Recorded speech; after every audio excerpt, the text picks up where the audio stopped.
आज हम individual differences व्यक्तिगत भिन्नता टॉपिक को स्टार्ट कर रहे हैं। आज पूरा इंट्रोडक्शन बताता हूं कि व्यक्तिगत भिन्नता का क्या मेन कारण होता है और सामान्य बालक और विशिष्ट बालक कौन कौन से होते हैं, ये हम आज स्टडी करने जा रहे हैं।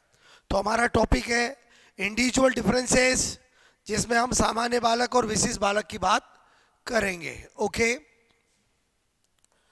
तो व्यक्तिगत भिन्नता, इंडिविजुअल डिफरेंसेस। दोस्तों, हम जानते हैं कि हर दो व्यक्ति एक दूसरे से भिन्न होते हैं।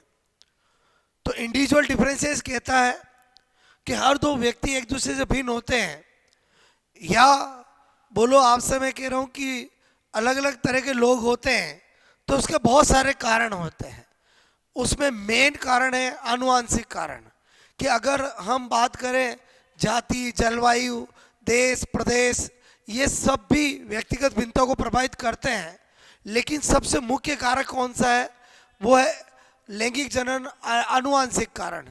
क्योंकि उसकी वजह से एक घर में दो बालक ही भिन्न होते हैं। तो आपसे मैं कह रहा हूँ व्यक्तिगत भिन्नता इससे होती है। अब यहाँ पर जो हम एजुकेशन साइकोलॉजी के अंदर जो स्टडी करने जा रहे हैं वो है, बोलो, बालकों के प्रकार। तो एजुकेशन साइकोलॉजी कहते हैं बालक दो प्रकार के होते हैं। एक होते हैं सामान्य बालक, एक होते हैं विशिष्ट बालक। ठीक है, विशिष्ट बालक, हर वो बालक जो सामान्य से अलग है वो विशिष्ट कहलाएगा। इसका मतलब हुआ सामान्य बालक एवरेज आईक्यू वाले होते हैं और अधिकांश बालक होते हैं। ठीक है, अधिकांश, मैक्सिमम बालक कैसे होते हैं? सामान्य होते हैं। विशिष्ट बालक लो आईक्यू भी हो सकते हैं, हाई आईक्यू भी हो सकते हैं। लो आईक्यू एंड हाई आईक्यू, इसका मतलब हुआ कि विशिष्ट बालक, हर वो बालक जो सामान्य से अलग है वो विशिष्ट बालक है। या विशिष्ट बालक का मतलब वीआईपी बिल्कुल नहीं है। इसमें लो आईक्यू वाले भी आएंगे, हाई आईक्यू भी वाले भी आएंगे।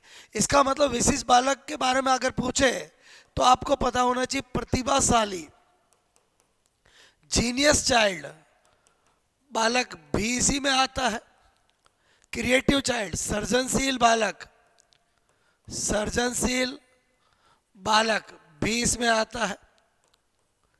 पिछड़े बालक भी इसमें आते, बैकवर्ड चाइल्ड। तो मंदबुद्धि बालक भी इसमें आते हैं। अपराधी बालक भी इसमें आते हैं। ये दोनों आपसे मैं कहूं हाई आईक्यू एवरेज से, ये लो आईक्यू। क्लियर? इसका मतलब हुआ कि पहला क्वेश्चन तो यही आ जाता है दोस्तों कि विशिष्ट बालक होता है।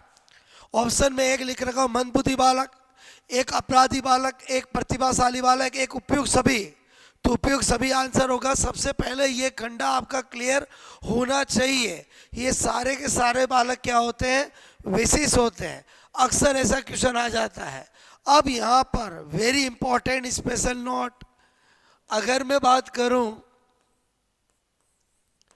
बाल विकास, ठीक है, बाल विकास के अनुसार, बाल विकास का मतलब होता है चाइल्ड साइकोलॉजी। ठीक है, चाइल्ड साइकोलॉजी, बाल विकास के अनुसार प्रत्येक बालक विशिष्ट होता है। ठीक है, ये स्टेटमेंट है। और यहां पर मैं लिख रहा हूं व्यक्तिगत भिन्नता के अनुसार अधिकांश बालक सामान्य एंड कुछ बालक विशिष्ट होते हैं। देखो, ये दो स्टेटमेंट है। अक्सर स्टूडेंट इनमें मिस्टेक कर देते हैं। ध्यान रखना बच्चों, जब भी चाइल्ड साइकोलॉजी बाल विकास के अनुसार पूछे तो आपको क्या पता होना चाहिए, प्रत्येक बालक क्या होता है, विशिष्ट बालक होता है। मेरी बात को अच्छे से समझना, अगर आपको ये लाइन दे रखी है तो प्रत्येक बालक क्या होगा, विशिष्ट बालक होगा।